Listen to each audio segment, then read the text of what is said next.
മൂന്നാമത്തെ ഇമോഷണൽ ടൂളാണ് worry box. അതായത് നമ്മൾ വീട്ടിൽ ഒരു പോസ്റ്റ് ബോക്സ് പോലെ ഒരു കുഞ്ഞു ബോക്സോ ഒരു ജാറോ എടുത്ത് വെക്കുക.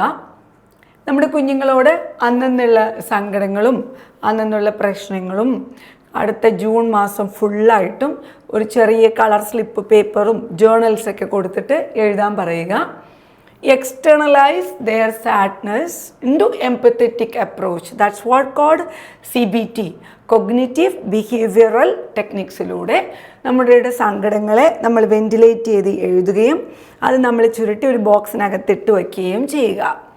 വീക്കെൻഡ് ആകുമ്പോഴേക്കും നേരത്തെ വരിക, അവർക്ക് ഇഷ്ടമുള്ള ഐസ്ക്രീമൊക്കെ മേടിച്ച് കൊടുക്കുക, അവരുടെ കൂട്ടത്തിൽ കൂടുതലായിട്ട് ഇരിക്കുക.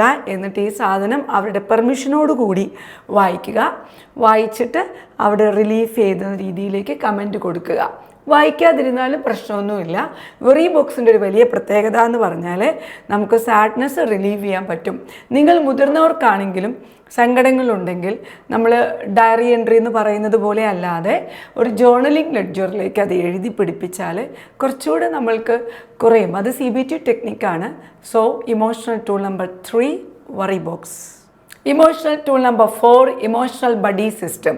ഇതൊക്കെ നമ്മൾ കൊടുത്തൊരു പേരാണ്, പക്ഷേ സോഷ്യൽ എൻഹാൻസ്മെൻറ്റ് തിയറിയാണത്. അതായത് സോഷ്യൽ തിയറീനെ ബേസ് ചെയ്തുകൊണ്ട് ഈ കൂട്ടുകാരായിരുന്നവർ ഇപ്പോൾ മാറിപ്പോയിട്ടുണ്ടാവുമല്ലോ അടുത്ത ക്ലാസ്സിലേക്ക്.